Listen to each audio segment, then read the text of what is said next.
So Battlefield 6 just got its grand unveiling and it's been received very well.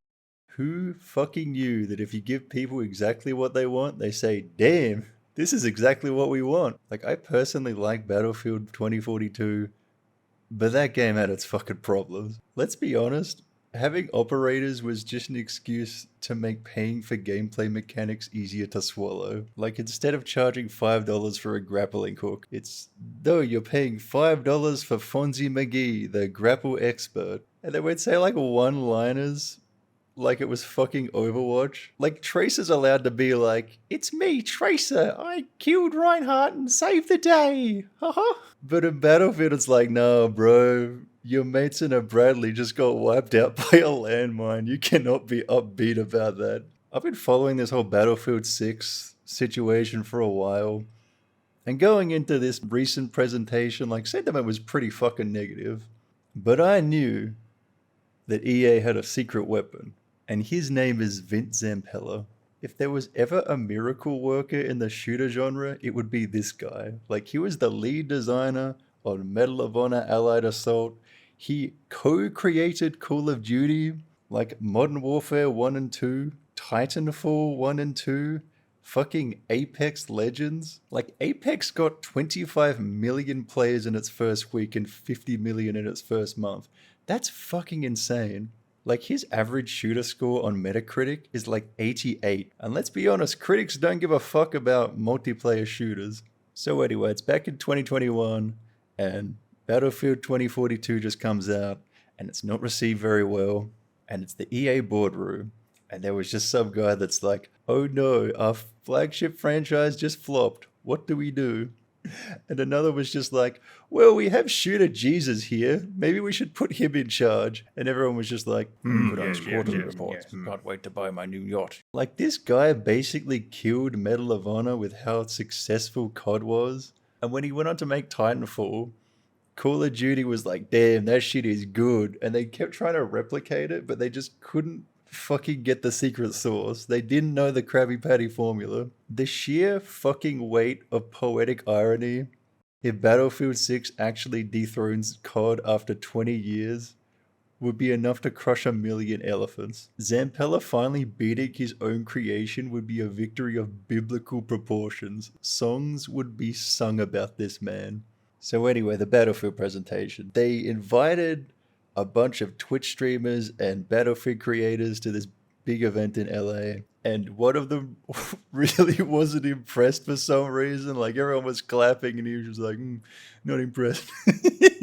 And they had this setup similar to what Disney uses to film The Mandalorian. And it was so cool, but they just kept fucking using it. Like, it was cool the first time, but like after every presentation, they'd be like, in Battlefield 6, we're taking destruction to the next level. And then like a fucking plane would fly over and something behind them would blow up. And it was just the fourth times where everyone was like, oh, that's real cool, guys. But they were just so proud of this technology that they just kept wanting to use it. It's very clear that they're using Battlefield 3 and 4 as a template for this game. Like, it's a modern setting. It's got its 4 classes. All the soldiers look like soldiers, which is what people want. Like, don't get me wrong, I'm the type of guy to buy the Homelander skin in Rainbow Six Siege, but it can kind of break the immersion. Yui, Homelander's got me, son. I need you to take this thermite and breach garage.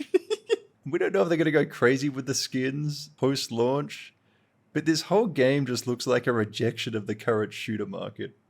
Like, you can tell their PR department is extremely diligent when it comes to not pissing off their player base. The moment Zampella got on stage and was like, this is fucking Battlefield 6. This is fucking Battlefield 6!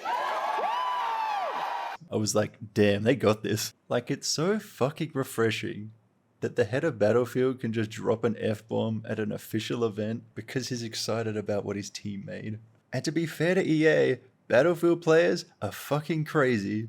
There was a fucking civil war a few weeks ago about whether or not weapons should be class locked or not, and it got fucking vicious. I wouldn't want to be the Battlefield devs because I've tried to understand this player base, and they are a proud and contradictory people. Like my mate who only ever played 2042 watched the preview and was like, I don't get it. This just looks like the same game. But honestly, it's vibes. That's all it is. It's the faceless soldiers. It's the battlefield tomfoolery. It's the four-class system that holds the realms of gods and men together. And I'm telling you, it's got the Zampella sauce. This man is so good at adding tiny little features into shooters that make you say, why the fuck didn't we always have that? Like the ping system in Apex Legends that fucking every shooter uses now? Or the fact that battle royales these days actually let you revive your teammates? Remember playing PUBG in 2017 and if you died, you just had to sit around for 20 fucking minutes? The Respawn devs were like, that sucks. Let's not do that. Like I went back and read reviews of Medal of Honor at the time and they were like, holy shit bro, there isn't a big red arrow pointing to the objective. The sergeant literally tells you what to do. Like, this shit is standard these days. But back then, it was like these guys had discovered fire. The coolest thing I saw in the Battlefield 6 preview was how you drag people when you start reviving them. But it was so funny in the live event.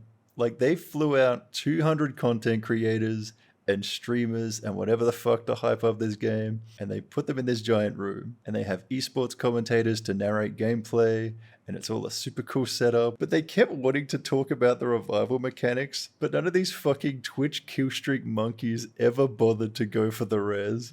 So it took them like 20 minutes of swapping perspectives before they found one fucking guy who picked up his teammates. It's also funny as fuck how EA executives are talking about this. CEO Andrew Wilson was like, thank fuck GTA 6 moved, we'd be fucked otherwise.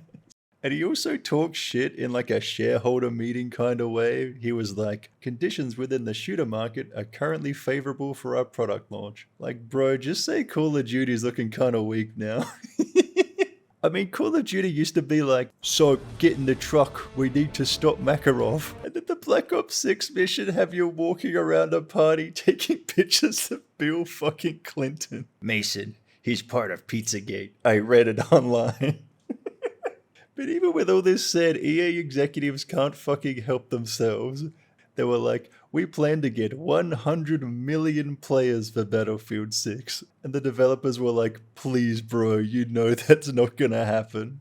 There's also reports that the budget for Battlefield 6 is like $400 million, which is kind of nuts. Like Battlefield 4's budget was $135 million. But to be fair, the list of the top 10 most expensive games has a lot of Call of Duty on it, and it looks like EA just went, fuck it. Our last game underperformed, we got the team to go for gold this time, let's just fucking send it. But ultimately, they could still fuck this up. I think EA has learned from its past blunders, and they seem to have realized that the bar is so low that they're already ahead by not putting Peter Griffin in the game. And we haven't seen anything to do with their single player and battle royale sections, which I'm personally pretty hyped for. Again, Zampella has a really good track record for shooter campaigns, but EA are the world fucking champions at sabotaging themselves, so we'll see how it goes between now and launch. Let me know if you like this kind of video because it's about 100 times easier than making the news. Thanks for watching. Goodbye.